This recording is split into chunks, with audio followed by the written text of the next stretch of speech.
Imagine कीजिए आप year department में पोस्टेड हो और आपको ईसीजी रिदम कुछ ऐसी दिखाई दे रही है। इसमें टोल पीक टी वेव है, क्यूआरएस कॉम्प्लेक्स वाइड है और जो पीआर इंटरवल है वो प्रोलॉन्ग हो चुका है। सो आपने लैब वैल्यूज टेस्ट करवाई और आपको पोटाशियम का level 7 milliequivalent per litre देखने को मिला। So what will be your the first priority? So what will be your intervention? आपको पता होना चाहिए कि what is the management of the hyperkalaemia. It is a condition of the hyperkalaemia. Normal potassium की value होती है 3.5 to 5 milliequivalent per litre, लेकिन इस केस में 7 है। So patient is suffering from the severe hyperkalaemia और उसकी ECG rhythm में फैटल अरिथमियास देखने को मिल रहे हैं। सो हाइपरकैलेमिया को मैनेज करने के लिए आप प्रायोरिटी वाइज चलोगे from the mnemonic C big K drop. So let's discuss the management of the hyperkalemia into the 3 steps. First step is heart को stabilize करना है.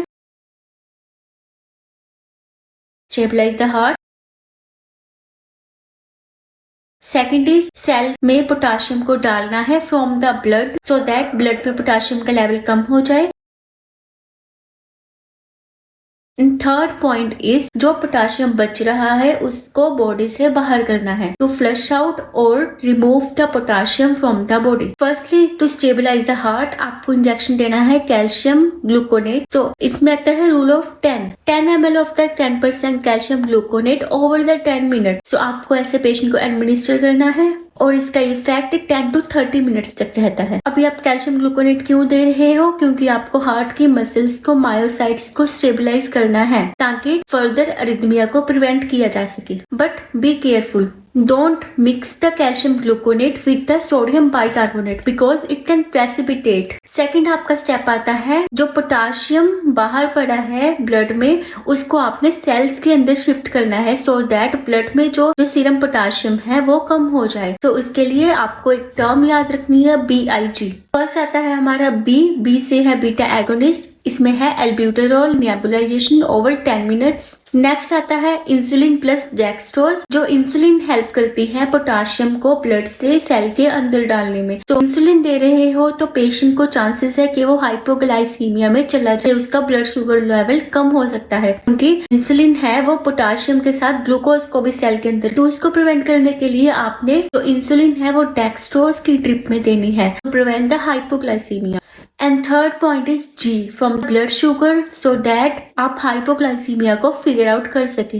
एंड वन मोर पॉइंट, अगर तो मेटाबॉलिक एसिडोसिस के साथ है तो आपको देना है sodium bicarbonate. Sodium bicarbonate help करेगा पोटाशियम को सेल्स के अंदर जाने में. सो स्टेप 3 में आता है पोटाशियम को आपको बॉडी से बाहर करना. इसमें आता है K ड्रॉप. K से याद रखना है कैक्सेलेट. जो गट में आपका पोटाशियम है ये उससे बाइंड होकर पोटाशियम को बॉडी से आउट करती है. नेक्स्ट आता है diuretics from the D. Diuretics में है lobe diuretics like the furosemide flush potassium out through the urine. Next आता है R से renal replacement therapy. In the case of CKD के पेशेंट्स होते हैं और उनमें रीनल सिस्टम सही से वर्क नहीं करता तो पेशेंट को डायलिसिस में लिया जा सकता है in the severe cases. Next आता है O for observation for the ECG rhythm and the serum potassium level. Next आता है P से आता है जो पोटाशियम रिस्ट्रिक्शन. आपको रिस्ट्रिक्ट करना है पोटाशियम रिच फूड और वो मेडिसिन जिससे हाइपरकैलेमिया होता है like the NSAIDs and the ACE inhibitors and the ARBs. Now